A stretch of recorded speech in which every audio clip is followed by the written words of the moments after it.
I'm honored that you would come back. I hope I don't repeat any of the same stories. If I do, stop me. Sometimes I forget from moment to moment, and I don't want to bore you with the same stories. But I do want to, this topic is near and dear to my heart. So in my community, when I was running the Children's Advocacy Center, it started out where the only time I ever got to go talk to folks is because they needed this 1 hour of mandated reporting training. And so that's how I got invited. And I'm going to make the assumption that you guys get invited to do some of that too. Is that true? Yeah. And so a lot of times, what I decided to do early on is I would go in and I would sort of tell them what I wanted from a prosecutor level. And I'd go in with my DCFS and they'd be talking about a lot of other stuff that didn't matter to me. They'd be talking a lot about neglect. And then I realized law enforcement wanted something else. And then all of us as disciplines actually needed a little bit different, you know, and some of us wanted them to report a little bit less, some of us wanted them to report everything, and so we were giving them a lot of mixed messages. So I worked on a panel in my state to try to say, can we do some uniformity about how we're going to do this? And we passed some laws early on. And so I'm going to kind of tell you some lessons learned. But most of what I'm going to tell you actually comes from this campaign. It was called the Talking Babies campaign. So I've already introduced myself. You guys all know who I am, right? Okay. Let's jump through that. Skip that part. But so this Talking Babies campaign, a lot of what I'm going to tell you today comes from the mistakes I made, the things I shouldn't have said along the way, and this campaign.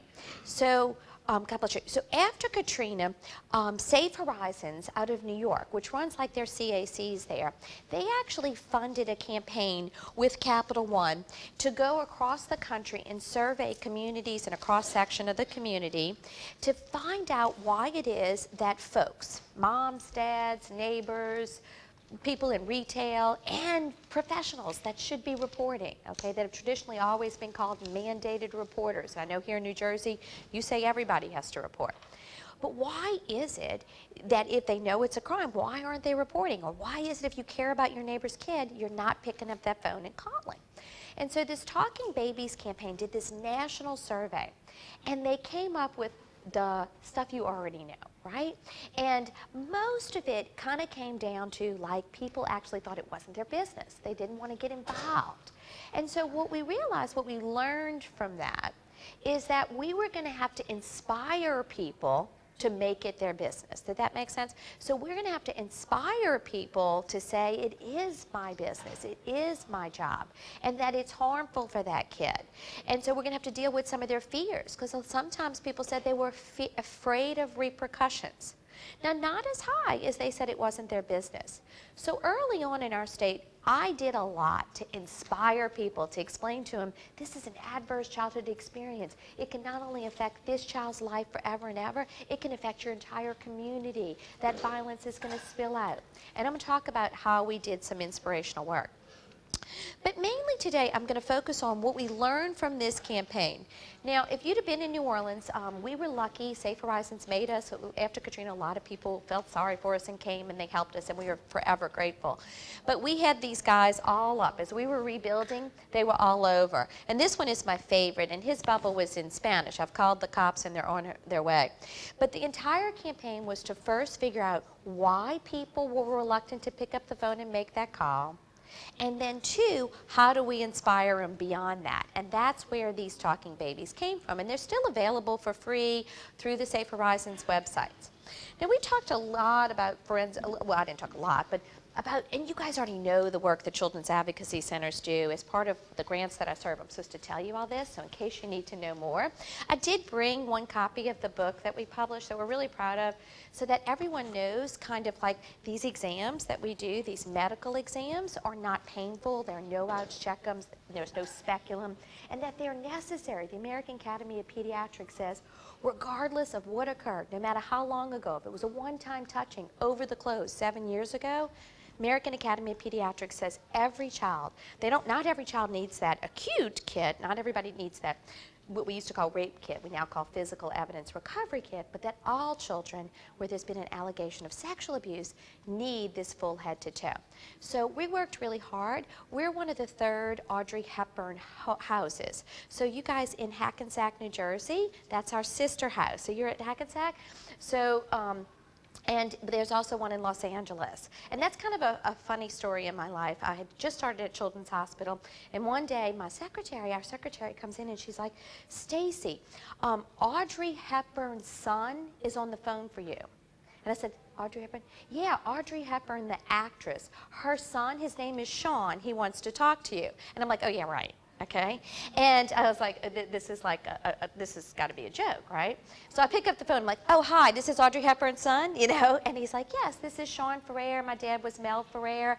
And I'm going, and I'm Googling, I'm looking for pictures.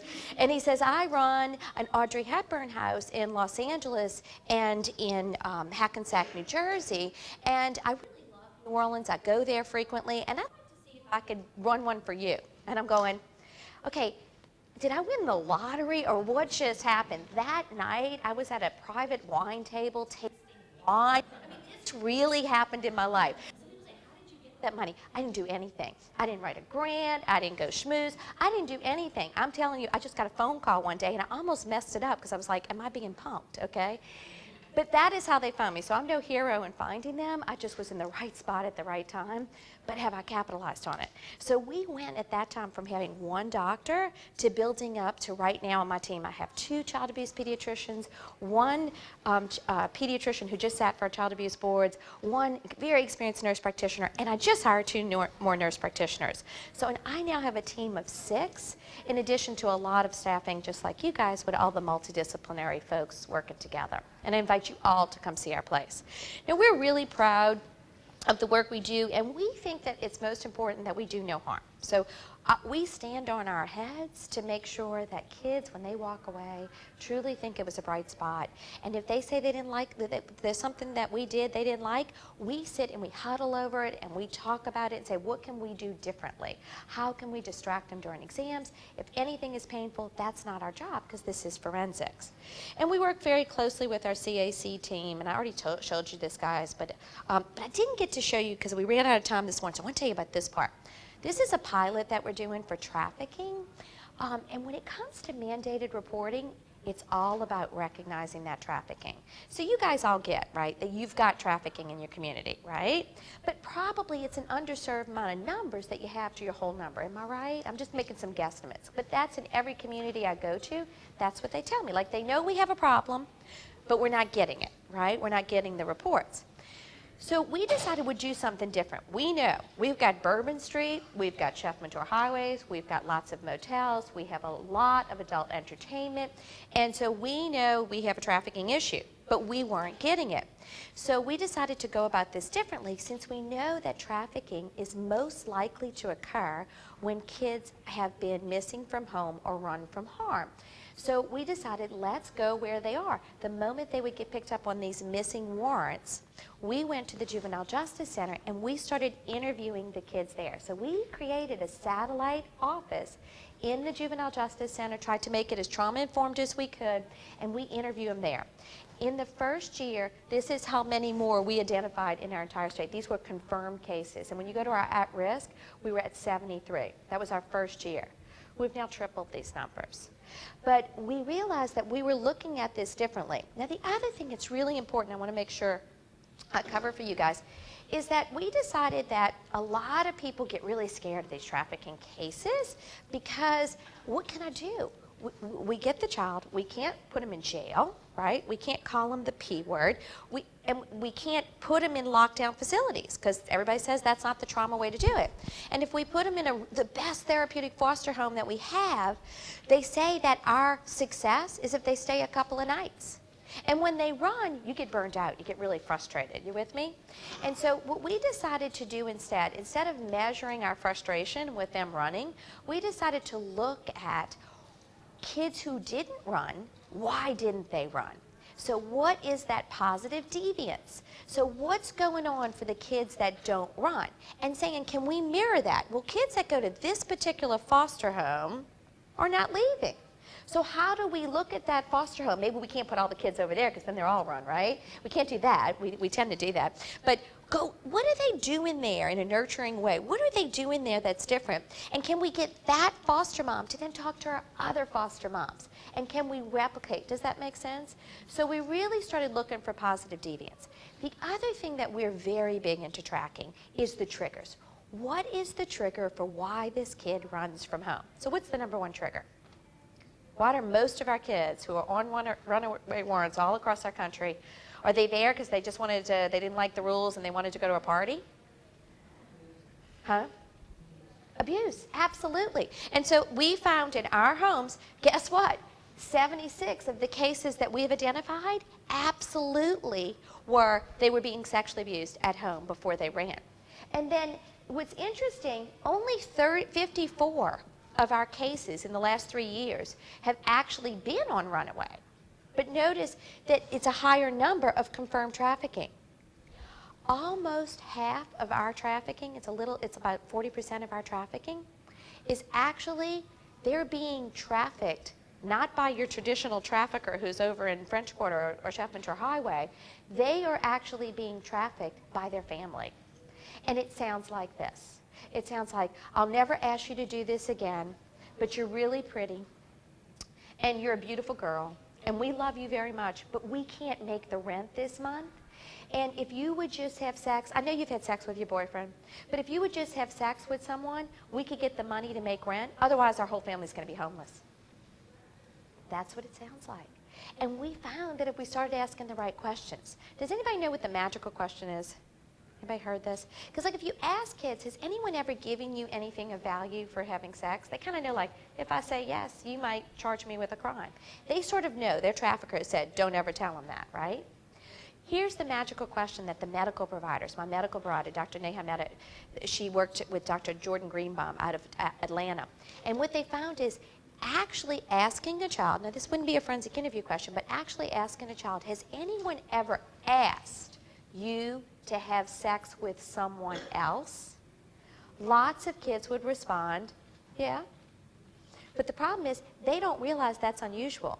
We're all like, has anyone ever asked any of you guys to have sex with someone? Don't raise your hand. But the reality is that's unusual for us who have not been trafficked. But if you've been trafficked, that's how it sounds like. So sometimes the way we frame the question gets us the meat. And if we're going to be proper in identifying and then reporting, we got to start knowing how to get there.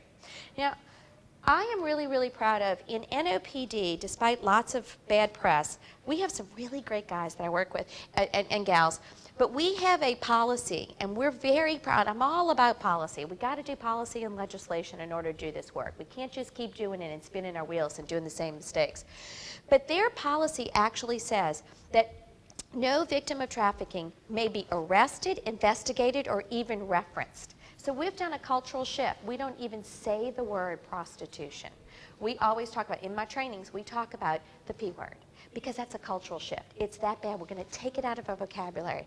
And instead of saying the P word, we're going to refer to them as victims of trafficking. And so it's about taking it. And so I was really proud of the fact that we were able to do this. Now, as a result of our work, we have gotten really good at getting convictions. We're getting really good at putting people away for a long time. But I want to make sure that everybody sort of understands. I want to tell you one story about a girl that came. She actually was molested by mom's boyfriend. She was placed by DCFS with grandma. She was living at grandma's house. Grandma was very frustrated with her. And grandma kept, spanking her, hitting her. Girl didn't like the abuse at grandma's house. She crawls out of a bathroom window one day because she knows that grandma's going to beat her that day. She's walking down the street, and there's a man who's a trucker who picks her up, sees that she's crying, and he says, "What's the matter? You know what? I'm going to a place, and it's like paradise. Do you want to take a ride with me? You can stay with me. I have a family there." And she goes, "Oh, I want to go to paradise." Now, guess where paradise was? New Orleans. okay? Paradise, New Orleans is a lot of things, but paradise it's not, okay? But on the way to paradise, he actually told her, I don't have enough, he pulled over at a truck stop, and he said, I don't have enough money for the gas to get to paradise, but if you would go into this restroom, I'm going to find someone, and all you have to do is suck this man's penis, and as a result, we'll get some money for gas, and I'll never ask you to do this again. So that happened 3 times on the way to New Orleans, and in one of the bathrooms, which she remembers, is a man walked in. He was a really nice man, she said, and he walked in and he said, how old are you? And she said, 12. And he pushed her against the wall. She said she hit her head, and he left out, and he goes, I'm not going to jail for you, and he left. But the man that, that was taking her to paradise said, never tell anyone how old you are. And you know what? He took, and she said, he took me to Walmart, and he bought me some pretty clothes and high heels, and I always said I was 17 after that. And then she came to New Orleans. She was sold to the first family, who she says was really great to her. And she didn't have to have sex. Her quota was really low. She didn't have to have sex a bunch, and she got to take care of their baby. She was like the babysitter. That man went to jail. She got sold to another family. She got beat up. She wound up in our emergency room. Someone asked the right question. It was reported. As a result of that, 9 arrests were made. That's what trafficking sounds like. But if you'd have seen this kid in how that 12-year-old, she behaved like a 17-year-old. And if you encountered her on the street, or you encountered her in the services that you provide as stakeholders, you would not identify maybe her as a victim. And so it's really important that we see them differently. The other thing that's really important to understand is that this little girl, and this is not a New Orleans case, this is something I follow all this on the internet, and I get all these, but this little girl was actually sold on Backpage 100 times. And her trigger for running from harm was she got a bad grade, and she didn't want to go home because she knew she was going to get a whooping. And so she left onto the streets, and despite what was going on, in her mind, she had a sense of control. She had a sense of control about who she had sex with and what happened to her than she did in her own home. And so that's what it's sounding like. The little girl from Arkansas, when she actually was doing her forensic interview, and they would say, like, do you remember things that he gave you? He never gave her money. But she remembers it was the first time she had ever gotten a Happy Meal. And she pulled out, she still had in her pocket a Minion. It was the toy from the Happy Meal. That was what of value she actually received. But she received survival. She received a place to live and sleep and eat. So trafficking is very different, and it's really important, and I wanted to make sure we covered that, especially when we're talking about reporting, because we know we're under-recognizing trafficking. And we're going to bring this back in a minute. So our book sort of tells to our families and all of the kids, and I make sure for all of our mandated reporters, and I'm going to present this to you guys today, as in if you're presenting to other people on mandated reporting, some essential components. A lot of mandated reporters tell us they don't report because they think they're going to make it worse for the child. Have y'all ever heard that? And so, and teachers say that. I call, nothing happens. I call, you go out, the kid comes back and said, oh, it was so much worse, they returned me, and then my mom's mad at me, and my siblings are mad at me.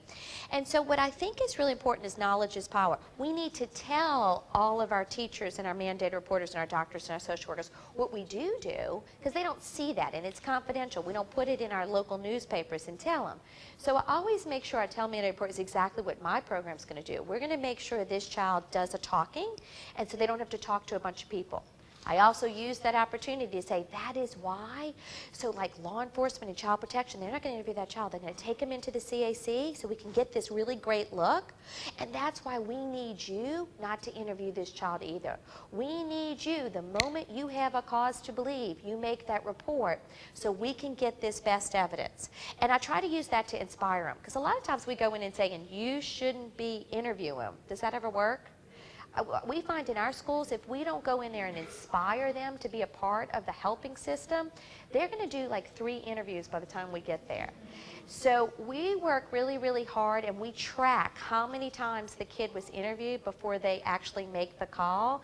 And then we test our materials to see, can we get this school in the next year, get everyone bought in, that once we have a cause to believe, we're going to call, because they mess it up. I don't know about in your community. In my community, they mess it up in about 100% 90% of the cases. So we really work hard to stop that. So we want to tell them, because they're like, well, I don't want that kid to get a rape exam, which kills people like me. This is a no-ouch exam. Yes, we take some pictures of their body. Only 5 people at our hospital have access to those pictures, only if it goes to trial.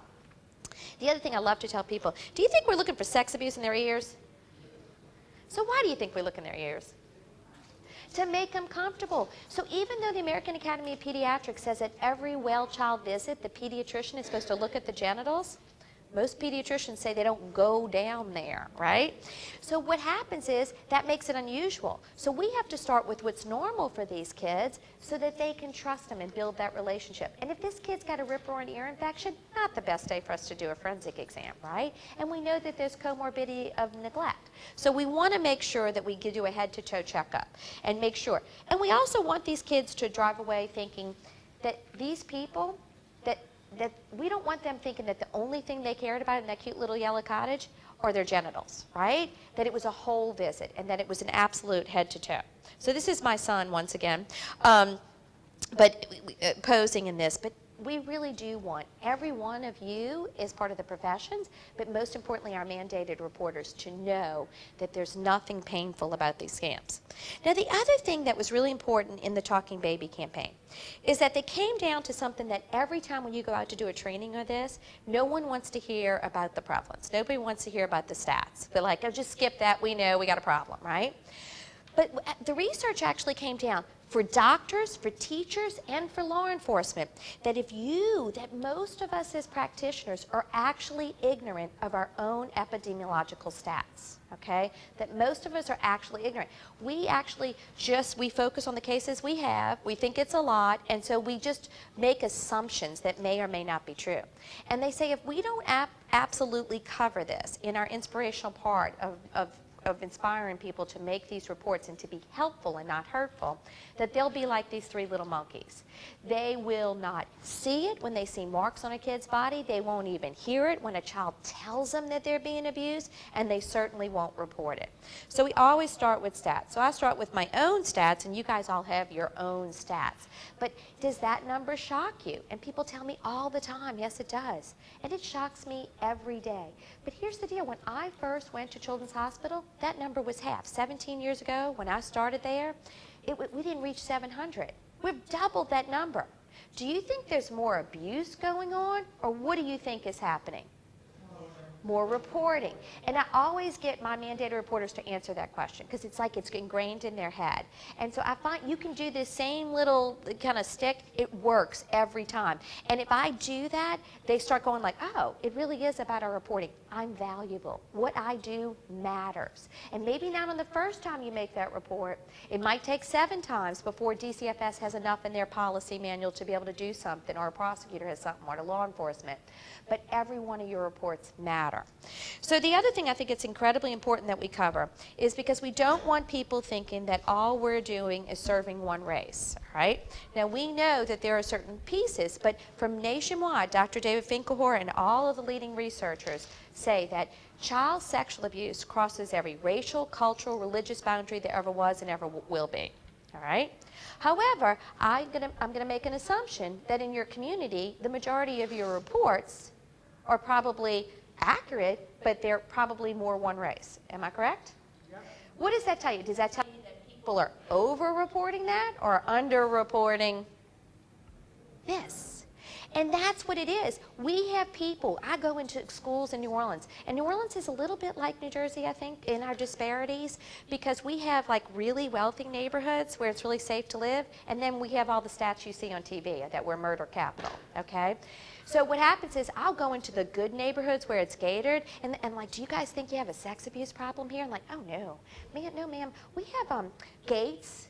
And I said, well, that's great. So, and we have security guards. And I said, well, that's great. So you've just locked all your pedophiles, hebophiles, and situational offenders into those gates, and now you let your children ride their bikes. They're like, whoa. Because child sexual abuse crosses every boundary. But we have underreporting. So there's a lot more work we need to do. Now I'm telling people that are exhausted, you have enough reports to go investigate. But until we get to the source of the problem, it's going to keep perpetuating. Now, how many of you in this room have ever, and I ask this at every audience, have ever warned your own children or children you care about to beware, like if you're in a park, of, say, like a man that asks you to help look for his missing puppy? How many people have done that? About all of us, right? How many of you have ever prosecuted a case of a kid who was lured away of a man looking for his missing puppy? Not me. I've been doing this 27 years. I've never had a case. I can still count on 2 hands. I've handled 7 cases that involved a stranger abduction of a prepubescent kid. Where is abuse occurring? It's occurring in the home. It's not stranger danger. But even us in the profession are still warning our kids of strangers. But until we get brave enough to say, if anyone touches you in this house, if anyone touches you in my house, if I ever touch you in a way that makes you feel uncomfortable, my other child, my new boyfriend, if they ever touch you, it's okay for you to tell. We have got to stop acting like this is a man in the park with his puppy, all right? So it really is. And here's the hard facts, and I think this is essential. The higher the education of the non-offending parent, the less likely that parent is going to support and believe their child than the parent without a GED. So I'm sorry, I didn't come to New Jersey to accuse you guys, but I know you're a highly educated group. What this means, it tells me that your kids, your own children, are at risk if they whisper into your ear that someone you love is sexually abusing them. You're less likely to believe them than a parent without a GED.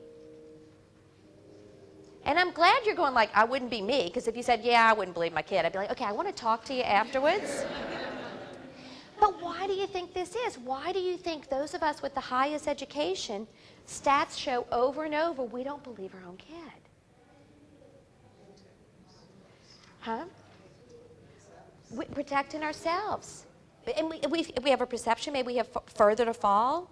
When I used to work with law enforcement, I used to tell them all the time, if it's an adolescent, go into their bedroom, shut the door, and take a picture of the inside of the door. I can't tell you how many cases I prosecuted where there was an extra lock. And Mama said, don't let him come in your room anymore. We can't tell anybody because you won't be able to go to that private school. We're going to lose this house, the 2-car garage, the SUV. Just lock your door at night. She wanted to protect her child, but for economic reasons, she couldn't make that report. That happens. That's a reality. I call it trafficking, but it happens. Now, here's the deal. So we have to get brave enough. Now, how many of you are going to intentionally get involved with someone who is a hebephile? I shouldn't say intentionally. You're going to get involved. You're going to start dating someone that's a pedophile, a hebephile, a situational offender. I'm glad you're shaking your heads no. If you shake your head yes, I really want to stop and talk to you now. But and you guys know the difference between hebephile and pedophile, right? Everybody? Okay, so pedophile, everybody, you got pedophile, right? So pedophile is someone who is fixated. They get an arousal. They might fake something. They might fantasize to have an arousal with someone that's an adult, but really they're fixated on prepubescent children, okay? Hebephile is someone who's also fixated, but they're fixated on children and adolescents. So really what we deal with, probably more in our practices, are hebephiles than pedophiles, because hebephiles have more access to adolescents, because by the time our kids are adolescents, we allow them more freedom, and so they're much more easier to be controlled by hebephile, right? So situational offender is someone who's never been fixated. They have normal relations, but because of situational stressor, they actually act out and sexually abuse a child. So how many of you are going to get involved with a person that's that? So you're saying no, but how do you know? And here's what's really the fundamental difference, is that we start thinking because we do this work, we actually would know, right?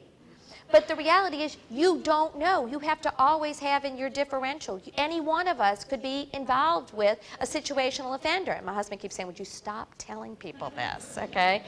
And when I used to always pick juries, I would say, we do not know. The judge could be a pedophile. And I had a judge one time take me to chamber and said, if you ever tell another group of jurors that I could be a pedophile, I am going to hold you in contempt of court. I'm like, but Your Honor. He goes, you can but Your Honor all day long. Don't say it again.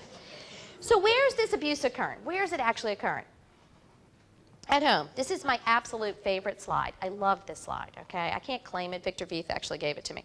But 100% of neglect occurs in the home. 93% of emotional abuse occurs in the home. We're all worried about bullying, but that's only 7%. Most bullying, guess what, starts at home. 91% of physical abuse occurs in the home. Again, only 9% of that bullying is in the schools. 60% of sexual abuse occurs in the home. And of the 40% that occurs outside the home, most of it is someone who is known and trusted to the child, right? So it used to be, we had this big surge in the 60s and 70s that it was clergy. Who's the number 2 place where the child is introduced to their offender? Coaches, but where do coaches work? Schools. Schools. So if it doesn't occur in the home, number 2 place, ding, ding, ding, winner up, is school. And the number 1 person is teacher within the school. Number 2 is coach. Okay? So really important that we make sure we know the real stats. Okay? But kids, a lot of times, because of the same dynamics at home, don't tell us about their teachers. They need to get good grades for their teachers. This might be the only teacher that ever cared about them. They don't want to get their favorite teacher into trouble. This isn't force. It's just like in the home. So really important. Now, you guys all have heard about darkness to light, right? So darkness to light is a promising practice. It's almost evidence-based on the California Clearinghouse. And in 2 short hours, you can go online or you can be trained to be a steward of children. And it's where you learn the 7 simple steps to protect your children from sexual abuse. And because of darkness to light, we truly believe we've reduced the stats overall to 1 in 10. So we used to think it was 1 in 4 and 1 in 6. You've heard that. But because of programs like this, that stops educating kids, because kids can't protect themselves from the perpetrator, the adults have to, right? We got to put it on the shoulders of where it is. So really important to understand. If you haven't been trained, go do this, especially in your own homes. Make sure you get this done. So, but here's the deal. 1 in 10 is still way too many. We can't be celebrating that we went from 1 in 4 and 1 in 10. We have a lot more work to do, right? And if you look, I love this textbook I found in 1975. If you look back to the estimates of what they estimated in 1975, what the estimate is of considered insignificant. That's why this is a new field. You couldn't get a grant. You weren't going to get someone to approve your doctoral because they were estimating it didn't exist, because this was a dirty, dark secret. So we're in a new science. And so it's really important to understand that we've got to inspire people that might be of this age that didn't think it exists. And so it's really important. And because of confidentiality, our cases aren't in the paper. So people don't have the knowledge you have. And so I'm not saying breach your confidentiality, but you need to talk it up in your community so people can realize it can be happening in their gated communities. Does that make sense? So here's the deal. So I break it down. This is a Louisiana slide, not relevant to you guys. But I always break it down when I present it in its 3 easy steps. Because people like it's hard, it's difficult. No, it's 3 simple steps. You have to pick up the phone, you have to send a written report, and you have to cooperate in the investigation. But there's one other secret I want to tell you. I really want you to be there for that child. I do the same thing like I did earlier, where stop, drop, don't roll, pretend like you're on fire, the whole thing. I want you to say something affirming, but what I need you to promise me, I need you all to raise your right hand. I need you to promise me. I need you to take an oath. It's not helpful if you ask that child any questions. And so just like in our forensic interview, we make a promise, we make an oath, we're less likely to do it. And that's you need folks to stop interviewing these kids. They're getting in the way of you doing the good work you're doing. Now, I was trying to research New Jersey law, and when I got here today, I keep going up to people, is it a felony in New Jersey? Well, I don't know, I got to look it up. It's a 2-degree or a 4-degree. So a lot of people couldn't even give me the answer. But what they're telling me is y'all aren't prosecuting a bunch of failure to report. And this is what I could find online on New Jersey. I guarantee you I'm not going to teach you on this because you know this better than me, so I don't even want to pretend that I know your laws. But there's something I want you to know, that all of us have to follow something called CAPTA. So the Child Abuse Prevention and Treatment Act basically dictates that every state must have these laws on the books, and that you can mandate everybody or you can mandate just professionals. Now, we're a state that just mandates professionals. There is a little science going on right now that says when you mandate everybody, you actually kind of water it down. So when the professionals think, I'm of a special class and it's on me to do it, they actually step up and do it. But what happens is when you mandate everybody, they start using mandated reporter just to prosecute the parents, which really isn't really helpful for the kids. So we really need the professionals to kind of step up. So it's kind of on the fence as to what's the right way. I'm on a committee that's actually studying this from a policy. But one of the things I always tell to schools, do you have teachers that might, you know, you're on your multidisciplinary team and they're talking about, oh, this school, this teacher, she reports over and over and over and over and over. You have those, the squeaky wheels, and they drive you crazy. And then when they call in a case, you're immediately kind of skeptical. This is that teacher again. But it could be like, you know, this could be the case where it's really something, but you're kind of suspicious of their instincts, right? So we see that a lot. We see that on our team. So what we find, and then do you have teachers that are like, I'm really afraid if I report, then they're going to pull this kid out of this good private school, there are going to be repercussions, they're not going to come back to therapy, I was doing great work, I don't want to report, right? So we have those two classes. So what I always encourage people is that when I'm talking to teachers, so I'm kind of presenting to you guys as like your potentially facilitators, because you guys kind of already get this, and I thank you for coming today. But at the same time, but when you're out there talking to teachers and you want to inspire them, one thing I think is helpful is when they do that written report to you or verbal, you ask them what are the strengths of that parent? What are the strengths of this family? Because one, it takes the teacher out of the box. They're thinking this is an evil parent who harmed this kid has this mark, they should go to jail, right? They got to stop and think, well, what do you mean? This kid's been abused. I know, but everybody has a strength, right? So we want to start there. So what is this family's strength? So in our form, our child protection in Louisiana form, we actually have a question. And I'll tell them, look, I'm going to tell you guys up front. Article 610 of our Louisiana Code of Criminal Procedure does not require you to answer this question, so you can ignore it. But I want to just tell you the secret. Answer this question, because if child protection and law enforcement gets tired of you making a call and they see that you wrote something nice about this family, they're going to stop and pay attention. You did see a strength. So I try to inspire the parents. Plus, they give you something that you can work from. Like, this is a parent that really cares about their kid. So I always tell them, so I hope I'm not dating myself. So if you were reporting, okay, that Uncle Fester was molesting Wednesday, right? What could you say are the strengths of this family? What are the strengths of the Adams family? They stick together. But they got two parents, absolutely. They have a whole bunch of extended family support, right? They even have a talking hand, right? Now, what else? What else is going on well for them? Huh? What else? But they're creative, they're very eclectic, they have fashionable, right? What else? They live in a big house. What do they have? Resources and money. They have a lot of services that you can put in a place that you might not be able to get for all your families, right? That's a big strength. We know that. Now, if this family shows up in your emergency room or your CAC, I guarantee y'all are running the halls going, did y'all see these people? Oh, they're all dressed in black. They have a talking hand. They have a cousin it. They are psychotic. You're all talking about them, right? Right? And so you would all be in your lounge going, did you see the people in the den right now? Am I right? Well, that happens in schools too. But when they report it to you, they start saying it and hand and this, and you're like, okay, they just don't like these people, right? And so I try to get folks to go beyond their reporting, beyond their mandated reporting. I'm like, what are the strengths of this family? Because every family has a strength, and you need to work from there. The other thing that I want to encourage you, okay, now everybody's going to say, oh, we can't tell them who reported them. No, you're right. You can't. By law, CAPTA says you can't go to the school and you can't then tell mom, you know, the kindergarten teacher, Miss Adams, she reported you. You have a law that says you can't do that, right? But when mom says, I know who reported me, it's Miss Adams, right? You say, I can't tell you who reported you, man. But what you can say is part of my investigation, actually, I did have to talk to Miss Adams. And you know, I want to share with you something Miss Adams said, okay?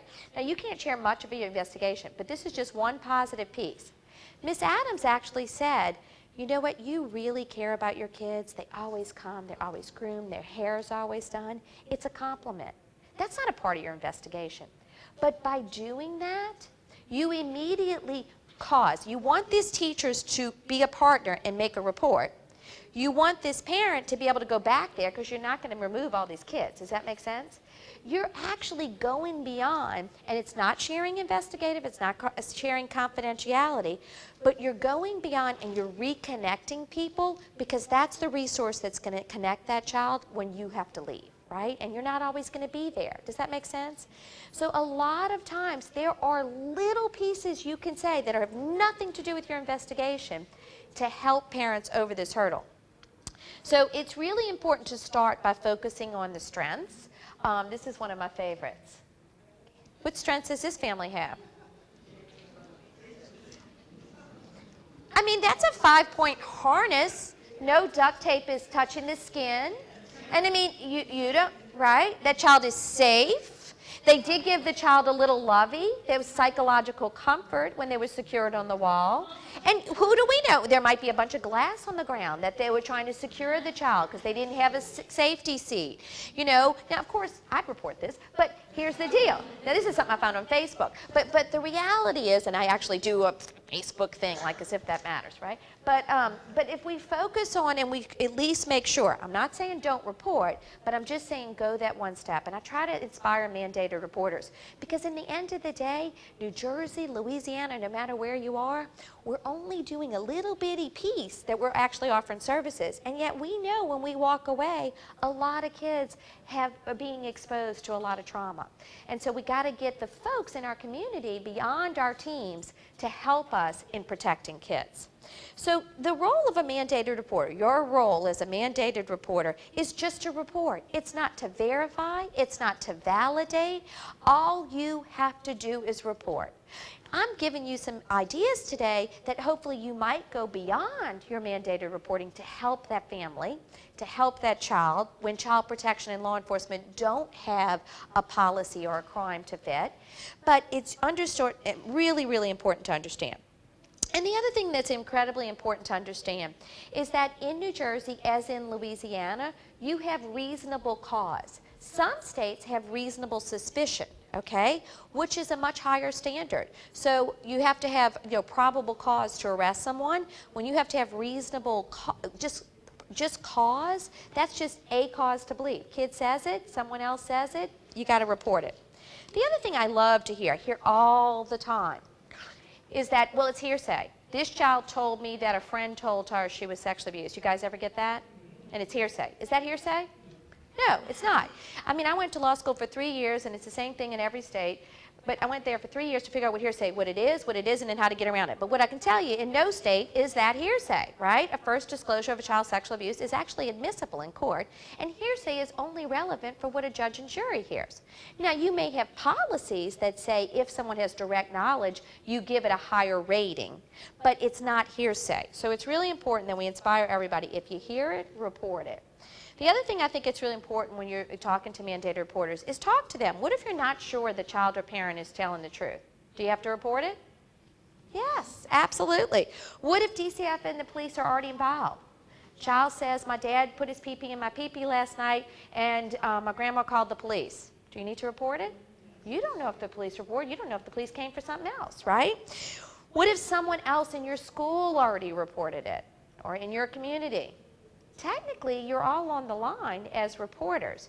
Now, what we do is we'll have where everybody signs off, so not everybody has to make the call, because if everybody made the call at schools, you'd be overwhelmed, right? You can't handle all the calls. So you need policies to deal with this, but what we know, and DCFS in our state, Child Protection and Law Enforcement, tell us all the time, that this teacher had the golden, she knew more information. This child actually told her more stuff, but that teacher makes the assumption everybody knows the same thing. So there has to be coordination of those folks. The other thing that our Talking Baby campaign told us, oh my goodness, how many parents, beyond just not knowing it could be happening in their community, how many people said, but what if I'm wrong? But what if I'm wrong? And we heard that over and over and over. And it's really important to understand. You do not have to be right. It's legal as long as you're not lying, right? So if you don't like your neighbor and, their basketball keeps, their kid's basketball keeps hitting your car and you call up and you make up a report, you could be charged with that, right? Of making a false report. That's illegal. But you don't have to be right. It really is important that we make sure that all of our mandated reporters, because they worry about this. The other thing our Talking Baby campaign said is that the survey said that 1/3 of us who are actually professionals in the field actually at some point have reported or have suspected, had a cause to believe something was abuse outside of work and didn't make a report. And I used to think, well, I don't think that's true. I think everybody I work with would make the report. So I did what's called snowball studies. Have y'all ever done snowball studies? It's like you get a blank piece of paper and you write down with your left hand a time when you were concerned about a child or you thought something was abuse and why you didn't report it. I used to go in to places and do that, and here's the deal. Everybody pulled out a piece of paper. And I'd say, well, we can't tell who wrote what. I want you to crumple it up and you can all throw it at me. That's the snowballs, right? And then I would pick them up and see all the reasons. But the reality is I exposed everybody. Everybody threw a piece of paper. So I stopped doing it because I made that point afterwards and people felt very exposed. But we all have this encounter, and we all have to look deep within our own souls to say, why didn't we make that report? And that own personal knowledge about why you didn't is what you need to tell other people, because a lot of people might have had the same reason you do. And just think about those times where it was someone you know, someone in your family, and you looked the other way because you just didn't want to get involved or you didn't want to hurt someone. And so you will know, you know the reasons why. And so it's really, really important. The other thing that's really important to understand is when a child reports abuse, you guys know this, it's not just stressful for that kid, it's stressful for the person hearing it. And so we like to say that's like your brain in the snow globe moment. Okay? Now, you guys with DCFS, this comes naturally to you. Okay? You've been trained to do something called reflective listening. I'm an attorney. I've been trained to do something called cross-examination. You say something, I ask you a question. Okay? I don't just repeat what you said. That does not come naturally to me. All right? I had to practice this stuff. But when it comes to abuse, we need to get our teachers. They kind of tend to be a little bit more like me, right? And they don't just repeat and listen and be empathetic and be present. So we need to take the time to teach these folks how to do this skill. And you guys as social workers, this comes so naturally to you, you don't think to teach people this, all right? This is like riding a bike. But the rest of us, we can't even do it with training wheels. So you actually got to say, just repeat, just repeat. And that's why I always do that whole stop, drop, and roll, all right? So if you're good with kids, I know that kids are going to report to you. I know kids are going to go toward you. Another really great trick in the mandated reporting toolbox is when you go into school and you say this and you say, how many of you have ever had to make a report of abuse? And you'll see the hands go up. And I'll say, I want you guys to look around because I know that those are the teachers, the professionals, the coaches that the kids in this school trust the most. I have just shamed all the people that didn't put their hands up, right? But the reality is we know if you're good with kids, you're a kid's target, right? And so a lot of times doing that, saying that the people making the reports are the good teachers, are the really good teachers that engage with kids. And so if you're good with kids, they're going to report. And the research says to us that your spontaneous report, a child's spontaneous report, is the best evidence something's going on. So our suspicion and digging around isn't always the best evidence. When that kid's ready and they spontaneously report, that is the best evidence. And so, and here's the other piece, is that to whom, that whoever, how they respond, when your brain's in that snow globe, how you respond has lasting implications. It can have long-term psychological impact. They remember what that teacher said. Now here's another part that we always find with our kids. We started doing a study of what kids said happened to them at school. A lot of our kids, and I don't know if in New Jersey it's the same, would say everybody knows. Everybody at school knows. All the teachers know. Now is that true? No. And so, but then we started asking kids, why do you think that they know? And they would say, well, they treat me differently. I'm like, well, how do they treat you? Well, like this teacher, I remember this kid one time saying, I was going to school and the crossing guard, and she usually got grunts at everybody, and that day she stopped, she looked up and smiled at me, and I knew she knew. That story still gives me chills, because you think that kid was right?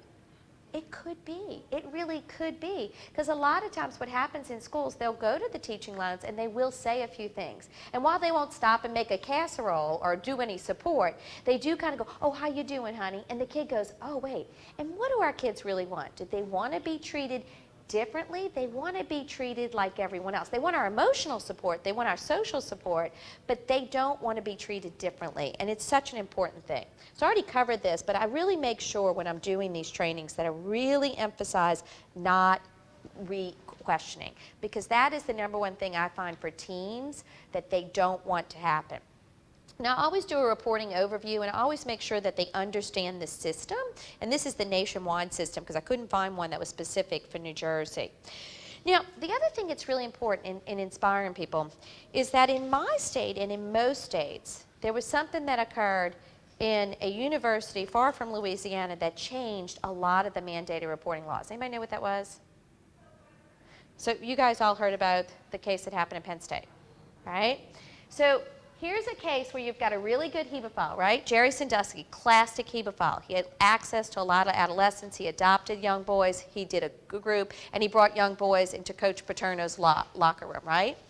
There's nothing unique about Jerry Sandusky, the hemophile. But what's unique is what these 5 gentlemen didn't do, right? This guy walks in, sees Jerry Sandusky sodomizing a young man. He calls his dad. They call Coach Paterno. They call Gary. They call Tim. They call Graham. And none of them reported to anyone like you. Okay, they kept it internal. Because of this, in states across the country, now here's a weird thing, Louisiana was first. So our governor was the first one to pass a law, and we made it a felony for teachers, for doctors, for social workers, for law enforcement, and university professionals and coaches not to report. People like me actually had said to some of the legislators who were doing this bill that I didn't think mandated reporters needed to go to jail for this, and that making a felony wasn't going to help. However, I will tell you, in doing pre and post testing now, telling people that it's a felony changes their mind about whether they'll report. So I kind of think it's here to stay. And across our country, in states that have made it a felony, there's been a pendulum shift. There's been cases like this where you'll have the bishop who's been accused of failure to report before the priest is arrested that did the molestation. Or you have the Boy Scout leader who's actually been arrested for failure to report when the dad is still being investigated who did the molestation on the trip. So we've had cases close to us and far from us where you'll see superintendents at schools are reporting for failing to even recognize and report, okay? And here's one that I believe happened near, right? Where we have failing to report. And you can do a simple Google search all over, and you can see principal, principal, principal, teacher, counseling, you know, so in a lot of the states. Now, the one thing that I've been told in New Jersey that typically happens is not so much that they get an arrest, but that they get reported to their licensure board and they lose their license. And that certainly hits people in their pocketbook and their pride, right? And so here is an example in Wichita of a teacher. So I thought this might be the most effective for you guys, because if that's the thing that people hear or is going to inspire them if they're not inspired to help, then, you know, here's a good example of a Wichita teacher who actually lost her teaching license, not because she didn't report, but because she delayed reporting for 2 weeks. She actually thought there was something weird, but in this case, when Child Protection went out and investigated, they actually went out and invalidated, unsubstantiated the case, but because she didn't report, she was actually lost her license and was arrested in Wichita. Now, that's like shocking to people, but would that inspire people who aren't inspired for what I call the right reasons? Yes, it does it every time. That's why I think a slide like this is going to help you guys the most. So I did a little research to try to figure out what's going on in your community to see what we can do to help you, all right?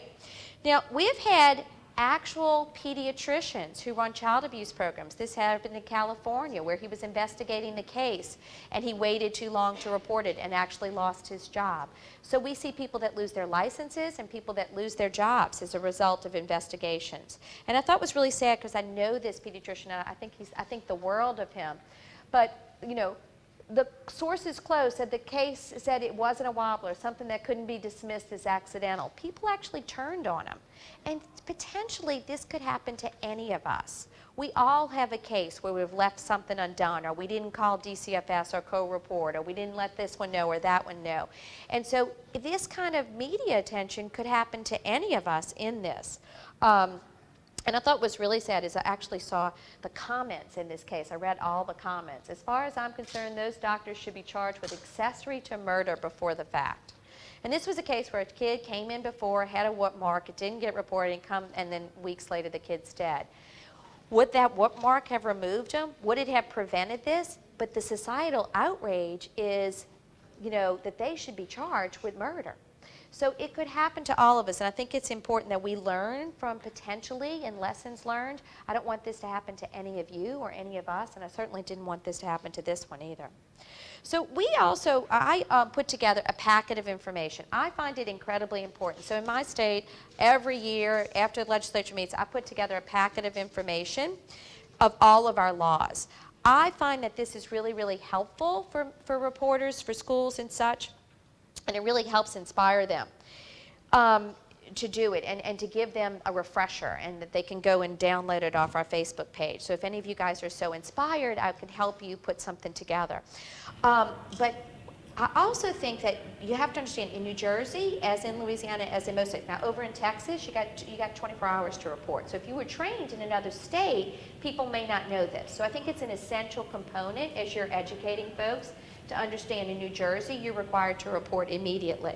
So here's a classic example that happened in Louisiana, where a principal and a teacher actually goes to the principal and said, I just observed a 17-year-old and 14-year-old having consensual sex behind school. And the principal says, well, you know what, I'll report it tomorrow. They're not going home with each other. They're going home to their respective homes. And so when she reports it, law enforcement arrested both the principal and the teacher because they didn't immediately report. And a lot of people don't realize that the same laws, so this in Louisiana, as in most states, you know, you guys probably call it statutory rape. That's what every other state tends to call these things, or maybe molestation. We call it carnal knowledge. We follow Napoleonic code. We love to be different.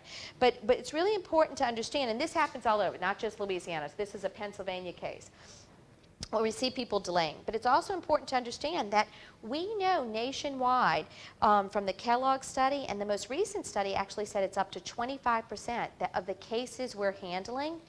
It's not where the child was abused by another adult. They were abused at the hands of another juvenile. Are you guys seeing an increase in those cases?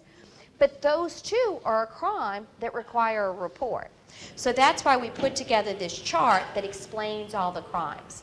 And we also have developed a program that I love doing with teenagers, although they eat me alive, whereby I go in there and make it relevant, use a parade. If I'm 13 and my friend is 17 and we agreed to have sex after Bacchus, the parade, is that a crime? How many of you guys think that's a crime? 17 and less than 30. So in the state of Louisiana, now what would be the penalty in New Jersey? Would be, 100? 4 years? That's it? All right, well, in the state of Louisiana, this is a first-degree rape, and the mandatory penalty is life imprisonment. Now, when I go in and tell teenagers that, my next question is, do you think teenagers need to know these laws? Yeah. Do you think the parents do? They're like, yes. And so it's really compelling. But you can do the same thing. Teenagers don't always know these laws. So we have some crazy penalties on the books with these. I've actually gone to the legislature to say we need to make an age difference. There should be a 5-year age difference. But I've never been able to be successful. We're very heavy on this. And so they get locked up. The other thing I want to cover really, really briefly is sexting. Do y'all hate sexting as much as I hate sexting? Yes. Okay, thank you. So I don't get sexting. I just don't get it, all right? I'm a parent. I have a child in college. I have a child in law school. But I told them a million times. I would tell them, if you send a picture, you can't get it back. It's out there, you can't get it back. I'd show them all these images. Well, they're now telling us that that doesn't actually work, all right? And so we need to give kids really, really much more important things to say. So it's really important to understand that when we tell kids, like if someone sends you a nude, if a friend tells you sends you a nude, okay, that's what it sounds like. What do you want them to do with it? Delete it. And if you delete it, is it gone? No. Could the FBI still prove you had it on your phone? Can we prove it was sent? So what are you going to do?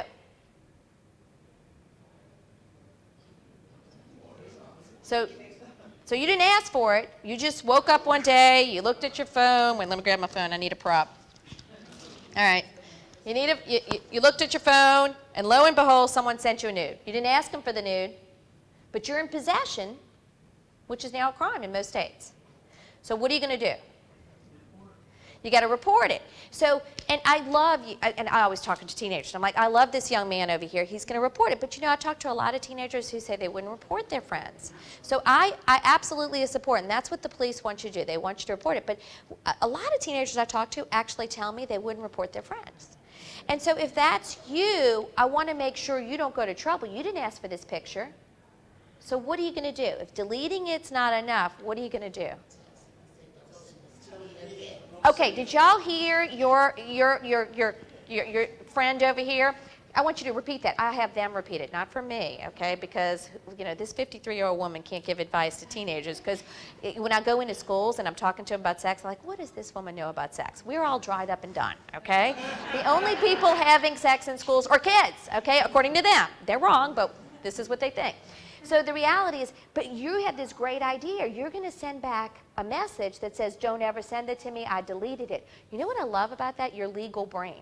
Because now your defense attorney has proof that you didn't ask for it, you didn't want it. And they can use that in court to defend you. That is really brilliant. Now, what did I just do? It's a cultural shift, right? So now everyone in that room is inoculated. And even though it's a trick we're doing, if she sends that message and you send that message and you send that message, what's going on in this community? All of a sudden, we don't do this here, okay? Now, I don't get sexting. I just don't get it, okay? I really don't. And I'm 53. I don't want to see my naked body in a mirror, okay? I would throw up if I saw it on this phone, okay? That would be the craziest moment of my life. But I have to confess, when I was growing up, my idol who I got rushed home from school to watch on TV was Marsha Brady. And to my knowledge, Marsha Brady never sexted, okay? Now, who do kids today look up to? The Kardashians. And how did Kim Kardashian and her entire clan get to where they are? A sexting tape. So we say things to our kids that say, don't put it out there because it could go viral. How did the Kardashians get where they were? A viral sex tape. And who do the kids want to be like? Not Marsha Brady. The Kardashians. So here's the deal. We're going about this all wrong. And a lot of researchers, much smarter than me, at the Crimes Against Children, I'm a big believer in Dr. Finkelhor. I mean, I have like an academic crush on the man. But he like literally has said that there actually is some sexting. Now, I don't understand this because I'm a mom and I'm saying just don't do it. That he says is experimental and not harmful, okay? I have a hard time with that. There's also some research that actually says this is like the new foreplay. So it's preventing actual contact. So I'm aging myself, but they say this is like the new third base, okay? So my kids are like, Mom, don't ever say that again. But all right. All right, now but what they say is the majority of sexting occurs over here. The least amount is the aggravated. Now, is this harmful? Yes. If they get bullied, if someone bullies someone, intent to harm or reckless misuse, should we be prosecuting this 100% of the time? Now, when we're doing mandated reporting trainings, it's a crime against a child, so it's supposed to be reported. The other thing I find is really, really clever is a lot of these kids are pressured to sext. So what if your kid gets a message from the person that they really like? And that person says, I don't want to have sex with you, I don't want to pressure you, but just send me a nude. What are you going to tell your kid? What advice are you going to give your own kid? Huh? What was that? Huh? Are you going to say that they want this person as their friend? No, most parents are going to tell me, you don't want them to be your friend or your boyfriend. Is that true? No. What happens to that relationship? It just went underground. Now that person's got something on your kid. Make sense? So parents, we tend to give our kids like really bad advice about this, okay? We're like, just don't do it. Well, that didn't work for drugs, and it doesn't seem to be working for this either. Now, I'm not saying you should tell your kids to do it. I think it's harmful. I'm actually much more into, like, I don't like it. I don't like it. They could have regrets, okay? But they do these sexy images. One of the things that I think is great, I work with teenagers and really work with them and say, what could you do if someone asked you? And they came up with these images. So what could you do? Send me a pic. What do you want? Something hot. And they send back red hot chili peppers. You're impossible. Ha ha. Something hot of you. And they send back a flaming you. And over here, I want a picture for my birthday. And this guy sends back, happy birthday, of you naked. Notice it's absolutely from the chest up. And they're like, no, below the belt. And there's a belt over his head.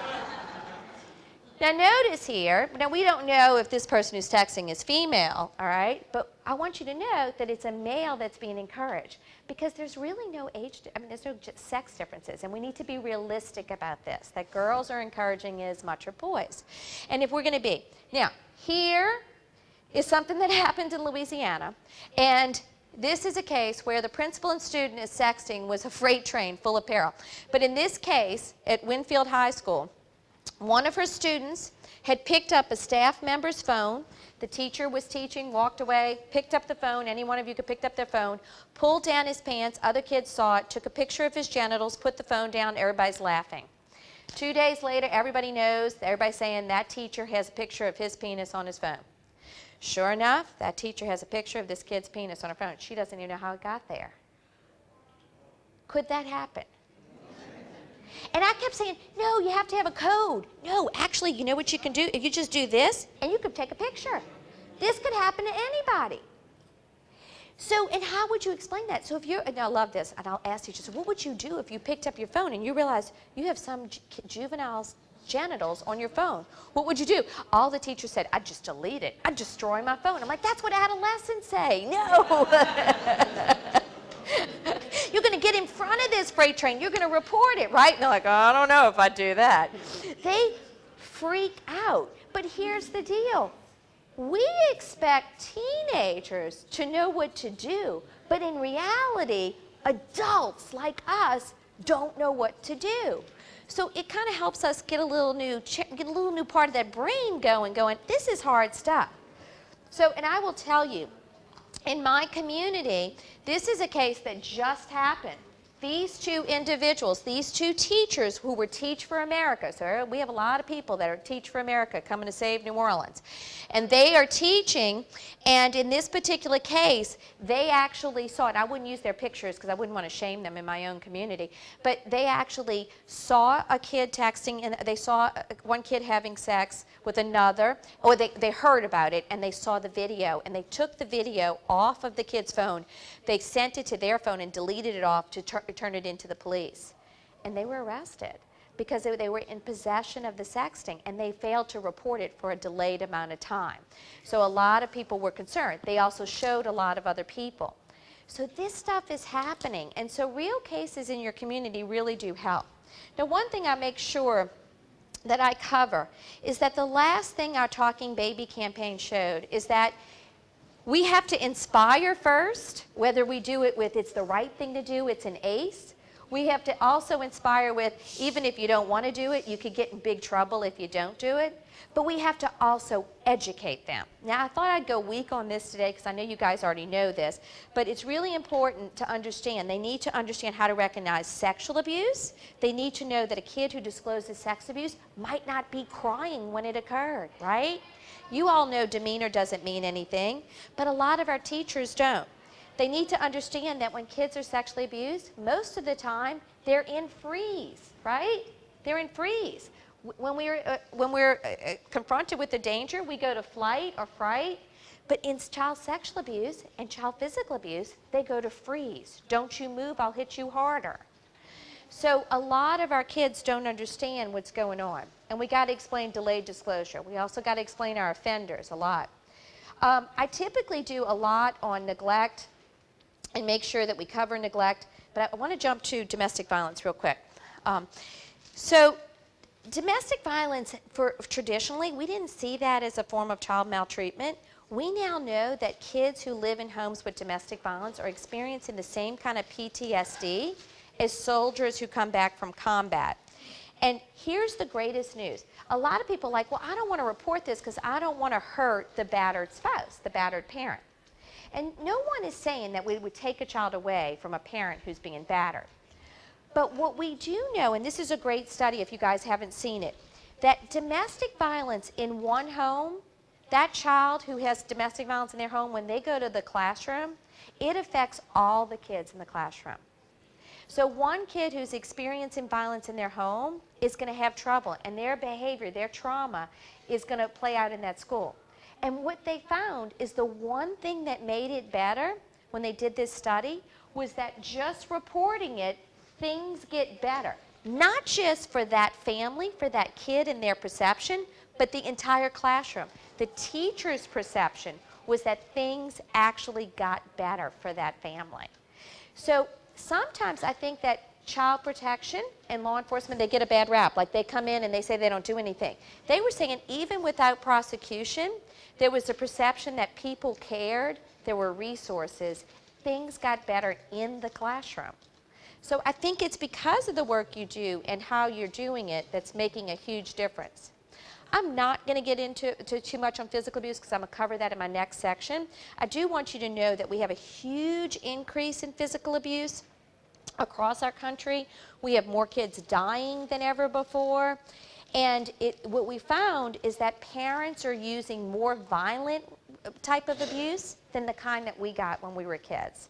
So we have a bad perception, and that really 17.6% of us meet the legal definition in every state because at some point we were spanked and we had an injury on our body. And what they found is that people have this idea. So if a child tells you, and you're investigating their case, and the child says, I had downloaded some illegal music and my dad got mad. He's in law enforcement, he's in a judicial system, and he got mad and he whipped me. But I knew it was going to be really violent, so I took a film of it, all right? If that kid has no injuries, are you concerned? Most people are not, right? So we're having case in case like that. Now that's the case of the Adams girl where her dad beat her. And I'm not going to show you and secondarily traumatize you today, but if you want to see it, go look it up. It is the most violent beating you will ever see. She didn't have one bruise, but he beat the heck out of her. And in this case, where this guy beat his children with an extension cord because they were twerking, they didn't have marks or bruises, no one cared. But when they saw the video, people were horrified, and there was an arrest. And a neighbor who kept reporting that a stepfather next door who was trying to teach his kid to play baseball, who would hit the kid and punch the kid when he dropped the ball, nobody came out and did anything because he didn't have any marks or bruises. But when she took a video from her bathroom window and people saw this kid, he dropped the ball and the dad punched him, people did something. We got to stop being a community that's got to see it. We've become like we need a video, we need a TV, we need a movie in order to believe our kids. Kids are experiencing incredible violence in their homes, and we got to make sure that we're being much more in tune.